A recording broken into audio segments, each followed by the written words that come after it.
नमस्कार साथियों, आजकल तोमर साहब का लड़का बड़ा चर्चा पे चल रहा है। जी हाँ, तोमर साहब का लड़का। मैं बात कर रहा हूँ केंद्रीय कृषि मंत्री नरेंद्र सिंह तोमर, भारतीय जनता पार्टी के जाने माने नेता, जाने माने मंत्री, हमेशा चर्चाओं में रहने वाले।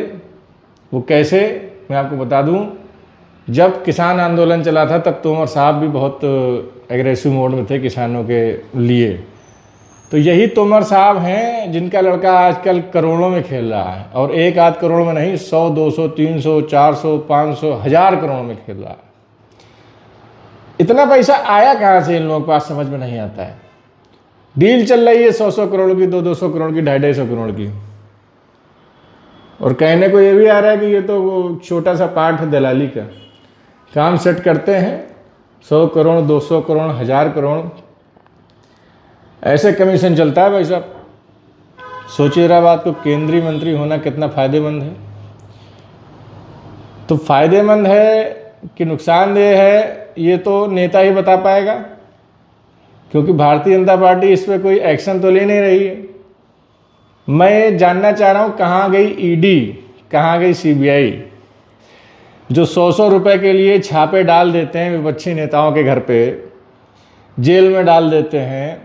दिल्ली में क्या हो रहा है आप सबको पता है, संजय सिंह जेल में, मनीष सिसोदिया जेल में, अरविंद केजरीवाल का भी नंबर आने ही वाला है, बहुत ज़्यादा टाइम नहीं लगेगा।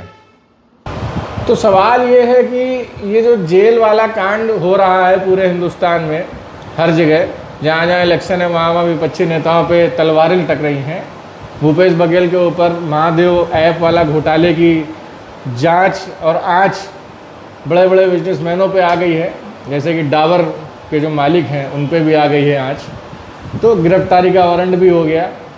तो मैं ये जानना चाह रहा हूँ, ये जो प्रकरण खुला है, भारतीय जनता पार्टी जानना चाह रहा हूँ, ये जो प्रकरण खुला है नरेंद्र सिंह तोमर के बेटे जितेंद्र तोमर का, वीडियो कॉल पे जो 100-100 करोड़ की डील हो रही है एक कनाडा में बैठे एक आदमी से, उस आदमी ने पूरा खुलासा कर दिया, वीडियो तक उसने डाल दिया, उसने अपना नंबर दे दिया, उसने अपना एड्रेस दे दिया, उसने यहाँ तक बोल दिया जिसको आना हो मीडिया को या किसी को जांच करनी हो आ सकता है, मैं उसको सारी चीज़ें खुल के बता दूंगा, पूरा सच बता दूंगा, कैसे क्या डील हो रही है, कैसे डील होने वाली है। सवाल सबसे बड़ा ये है कि इतना पैसा आया कहाँ से।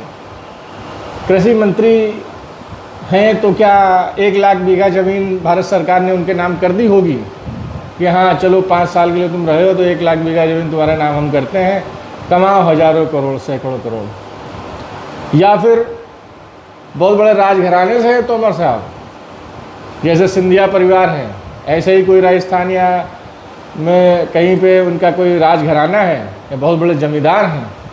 जमींदार के पास भी इतना पैसा नहीं होता है, और इतना पैसा अगर है भी तो क्या ये पैसा टैक्स चोरी का है, सोचने वाली बात है। तो साथियों, खुला खेल फुर्काबादी चल रहा है, बस पता नहीं चलता है। जब आपको जानकारी होगी तब गोदी मीडिया तो आपको दिखाएगा नहीं, गोदी मीडिया बताएगा नहीं। हाँ, जितने स्वतंत्र पत्रकार देशभक्त हैं जितने, वो ज़रूर आपको बताएंगे, वो ज़रूर आपको दिखाएंगे।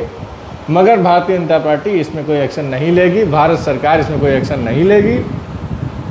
ईडी और सीबीआई के पास इतना टाइम बचा नहीं कि तोमर जी के प्रकरण पे, उनके बेटे पे कुछ एक्शन लिया जाए। अब ये प्रकरण कहीं ना कहीं राजस्थान के चुनाव में असर तो डालेगा, कोई माने चाहे ना माने।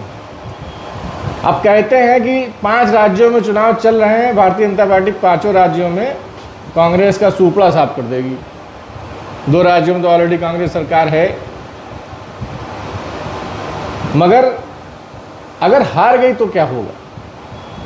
अगर 5 राज्यों से भारतीय जनता पार्टी की हार होती है, मान लीजिए 1-2 राज्य जीत भी जाती है, छोटे छोटे राज्य, मिजोरम जैसे राज्य जीत भी जाती है, तो उससे कोई बहुत बड़ा फर्क नहीं पड़ने वाला।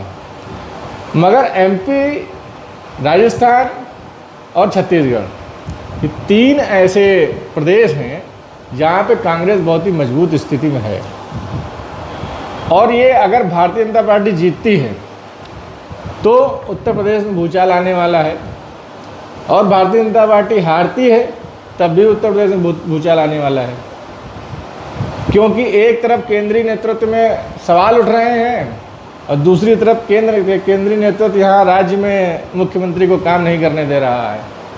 काम कैसे नहीं करने दे रहा है? डीजीपी उनका, फलाना उनका, सचिव उनका, मुख्य सचिव उनका, प्रमुख सचिव उनका, केंद्रीय नेतृत्व का, कुल मिला के योगी जी का कुछ नहीं है उत्तर प्रदेश में। और अब तो माफिया का बेटा भी भारतीय जनता पार्टी में शामिल हो गया है। मुख्तार अंसारी का बेटे की बात कर रहा हूँ मैं। और खुल के राजभर जी बोल भी रहे हैं कि मुख्तार अंसारी का बेटा भारतीय जनता पार्टी का प्रचार करेगा, खुल के करेगा। अब सोचिए बात को, अब एक म्यान में दो तलवार कैसे रह सकती हैं? योगी जी को गुस्सा तो आना लाजमी है, क्योंकि गुस्से के कारण वो स्टार प्रचारक वाली भूमिका अन्य राज्यों में निभा रहे हैं कि नहीं निभा रहे हैं, ये देखने वाली बात है। अगर भारतीय जनता पार्टी की हार होती है इन राज्यों में, तो पलड़ा जो है योगी जी का ज़्यादा भारी होने वाला है। केंद्रीय नेतृत्व का हल्का हो जाएगा पलड़ा। फिर आगे अगले साल लोकसभा चुनाव है। अभी 6-7 महीने के अंदर लोकसभा चुनाव हो जाएंगे। इसमें हिंदुत्व का बहुत बड़ा चेहरा योगी जी हैं, स्टार प्रचारक रहेंगे वो भी। अगर वो प्रचार नहीं करेंगे, थोड़ा सा भी कम कर देंगे, तो भारतीय जनता पार्टी को बहुत बड़ा नुकसान भी हो सकता है। सबसे ज़्यादा सीटें उत्तर प्रदेश में है। अगर उत्तर प्रदेश से जरा सी भी नाराज़गी हुई तो भारतीय जनता पार्टी की हार तो निश्चित है, उसको कोई रोक नहीं पाएगा। क्योंकि बाकी राज्यों में तो भारतीय जनता पार्टी इतनी मजबूत नहीं है जितनी उत्तर प्रदेश में मजबूत है। और उत्तर प्रदेश में सीटें भी सबसे ज़्यादा हैं, 80 सीटें। यहीं से हार और जीत का फासला बड़ा और छोटा होता है। तो चुनौती तो है, बहुत तगड़ी चुनौती है।